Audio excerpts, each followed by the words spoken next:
motivo, tal como vos indicábamos, era facer un certo análisis e un plantexamento para un dos sectores que neste momento de pandemia peor o está pasando, e todas as previsións fan pensar que as noticias e o que conocemos non o vayan mellorar no futuro máis próximo. Estou a falar do sector da carne, donde afecta a máis de 10.500 explotacións profesionales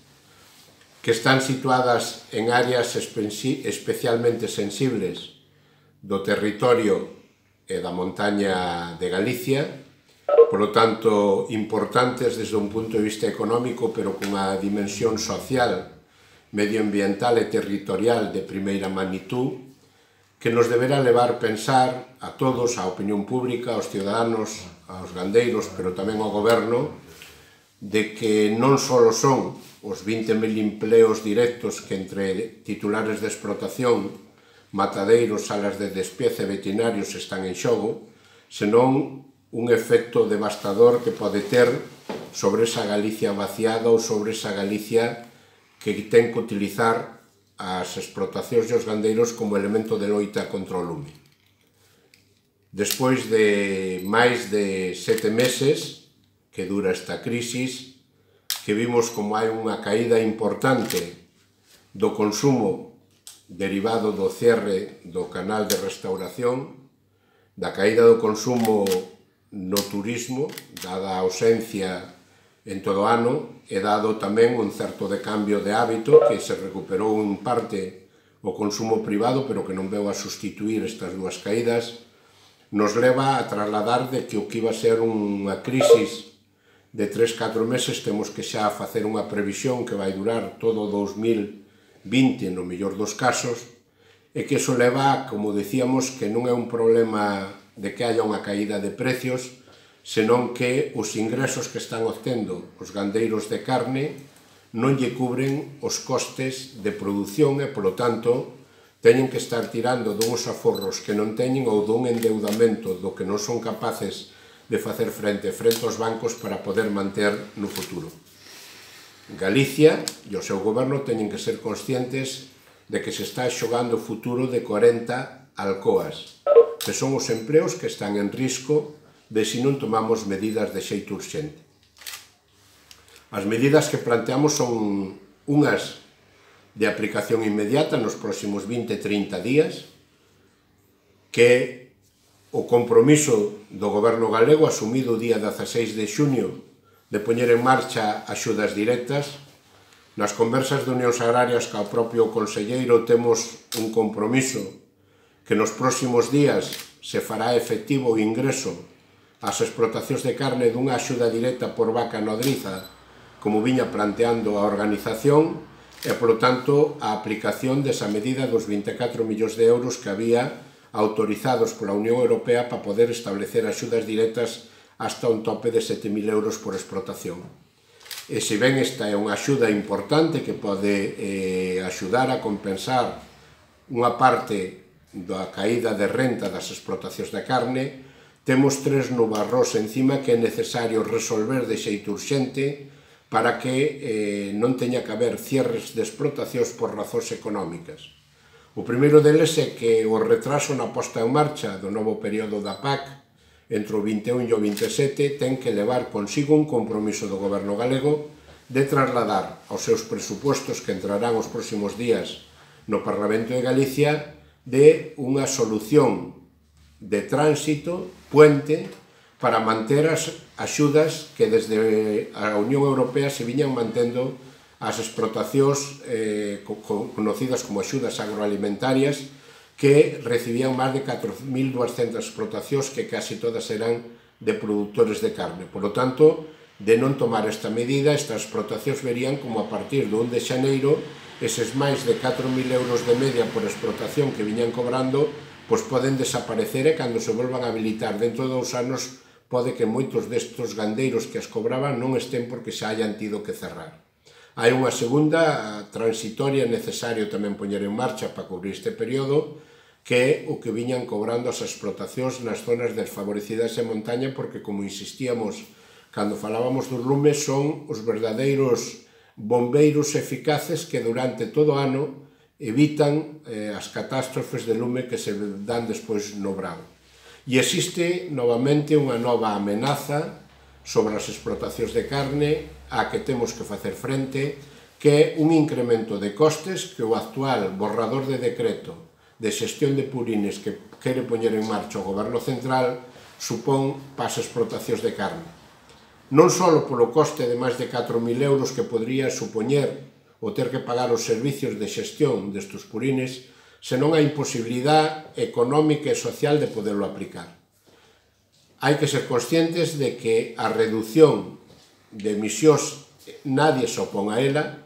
pero ten que ser posible aplicala desde un punto de vista económico. Non lle podemos pedir a unha explotación familiar que apenas ingresa o salario mínimo interprofesional, que dispoña de capacidade económica para facer inversións de miles de euros para xestionar os purines cando estaba facendo de forma tradicional como abono orgánico, senón que en moitas destas explotacións, inda querendo, hai unha imposibilidade técnica de poderlos aplicar. Naquelas zonas de montaña con desniveles superiores a un 10% é técnicamente imposible, inda comprando os tratores adecuados e as cisternas adecuadas para inyectar ese purín, podelo facer pola pendiente. Por lo tanto, ou frenamos e lle poñemos sentido común a aplicación deste decreto, ou desde logo sería imposible que o futuro de moitas destas explotacións, inda que as dotáramos da axuda directa, poderan continuar cara ao futuro. Por último, quixéramos tamén trasladar e anunciar o que vai a ser un compromiso da organización a partir do mes que ven para actuar todos os elementos legales que están ao alcance de unións agrarias para lograr dúas cousas. A primeira é buscar o compromiso dos consumidores para que exixan nos seus centros de compra, nas súas cadenas de distribución, de que teñan direito a poder comprar ternera galega. É unha vergoña que moitas das cadenas de distribución que teñen os seus centros en Galicia a día de hoxe non lle estén ofertando ao consumidor a posibilidade de comprar a mellor carne producida por gandeiros galegos de ganadería de ternera galega, porque ou está confundida co resto de carne ou non está identificada e non poden dispoñer dela. Por lo tanto,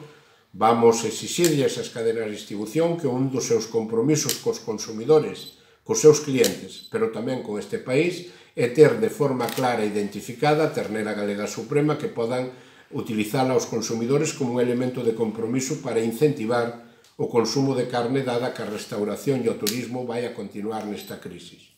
O segundo é exixirlle a todos os comerciantes, a todos os tratantes, a todos os carnicerías, a todos os matadeiros, o cumprimento estricto da lei de cadena,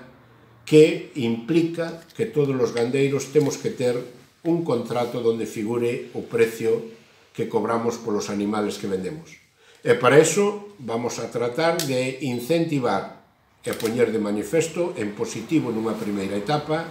compromisos de contratos homologados cos matadeiros e incentivar para que a Administración e Ternera Galega, a través da mesa que xa hai de precios, podan facilitar precios reales de mercado que teñan en conta a exixencia da lei de costes de produción. E, polo tanto, tamén advertimos que todos aqueles que se poñan en contra da lei, que se poñan en contra do sentido común, que se poñan en contra da viabilidade das explotacións, utilizaremos a ferramenta, como xa facemos noutros sectores como o do leite, da AICA para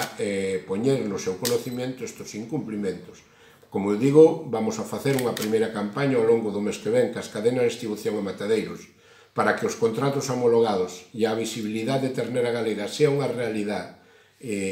pola parte en positivo, e a partir dese momento utilizaremos a outra ferramenta que, se non funciona, a zanahoria, que é a utilización da vía legal e da vía sindical para facer cumprir o que figura. Porque, volvo a insistir, de que continúen as explotacións de carne é importante desde un punto de vista económico, porque é unha carne de calidad e onde está situadas máis de 10.000 explotacións, é importante desde un punto de vista económico, é empleo para máis de 20.000 persoas, e é importante desde un punto de vista de país, porque son os verdadeiros cortalumes de loita contra o lume, contra o abandono e a favor da xestión do territorio. O que nos preocupa basicamente é a primeiro partir dunha base lineal donde non se diferencien sectores nin territorios. Nadie está en poñer en marcha métodos que permitan reducir de forma sistemática todos os elementos de contaminación. Pero temos que partir da base, primeiro, que non é o mismo, non podemos criminalizar todos os sectores dun mismo xeito. Non é o mismo unha produción industrial de 2.000 vacas que unha familiar de 20 vacas. Non é o mesmo sector de vacuno de carne, que ten unha base territorial para xestionar o abono orgánico, que é unha granxa de porcos que só ten a nave onde se produce. E non é o mesmo xestionar os purines nos Ancares de Lugo que na Terra Chá. Por lo tanto, calquer planteamento que non faga un análisis detallado de grau de contaminación e de dar unha solución razonable técnica nos preocupa porque simplemente coloca a moitas destas explotacións na única opción que é ou cerrar ou endeudarse de forma que non podan amortizar. O segundo dos elementos que nos preocupa é que non se arbitre ningún mecanismo para facer viable económicamente estas medidas. Si temos claro que ten un coste económico moi importante, só hai dúas formas de solucionalo. Ou ben, que a inversión que faga o agricultor e o gandeiro teña capacidade para poder trasladarlla ao precio do produto que vende, cousa que sabemos que é imposible porque non o demos feito no pasado en todos e cada un dos sectores, ou a administración asume directa ou indirectamente como sufragar a inversión que isto supón. Isto é, con axudas á compra da maquinaria necesaria ou ben ca posta en marcha de algún tipo de imposto que vaya asumido no precio de venta ao público que vaya destinado a este coste. E o terceiro dos elementos é que sea posible o que se propón. Pretender que se faga un proceso de inyección de purines na montaña de Lugo con un tractor e unha cisterna nuns terrenos dependientes de máis dun 10% é técnicamente imposible. Por lo tanto, non ter en conta isto é tanto como plantear un imposible que, por lo tanto, non se pode levar a cabo.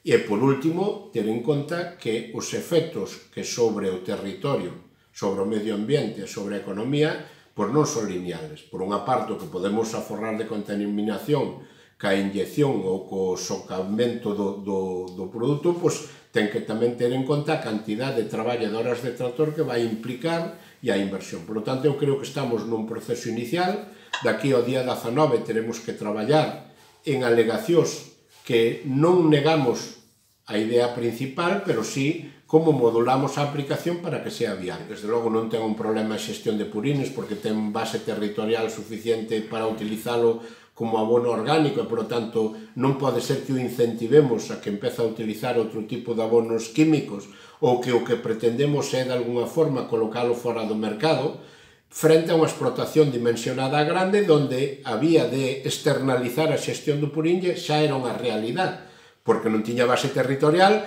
ou porque ten capacidade económica suficiente para non invertir en maquinaria nin cisternas, senón contratar ese servicio a unha empresa de servicios. Por lo tanto, non sea que esteamos escondendo un novo modelo de explotación industrial ou de empresa de servicios e atacando de forma central ao que é un modelo de explotación familiar que é o que estamos defendendo. Por lo tanto, apliquemos sentido común, pero apliquemos tamén viabilidade económica e viabilidade técnica. Na conta dos gandeiros de carne, un ingreso dunha axuda por vaca nodriza. Nos entendemos que deberán modularse para que os cartos cheguen para todos e deberá haber unha axuda para as primeiras 20 vacas distinta que para as seguintes. En segundo lugar, creemos que a Xunta ten que dar un paso á frente e buscar técnicamente, que non presupuestariamente, como evita un parón nas axudas que viñamos cobrando de atrás de Europa, dado que probablemente o día 1 de xaneiro non teñamos operativo a fórmula para poder seguir mantendo estas axudas, pero políticamente, técnicamente é posible que a Xunta se incorpore no seu presupuesto e logo as cargue en Bruselas. E o terceiro dos elementos é que, dado que a crise se vai a manter no que é o consumo de restauración e de turismo, é imprescindible que cara ao 21 non desmantelemos mecanismos de axuda, senón que os potenciemos, e un deles e o primeiro é que a solución veña canto antes polo mercado e non polos fondos públicos.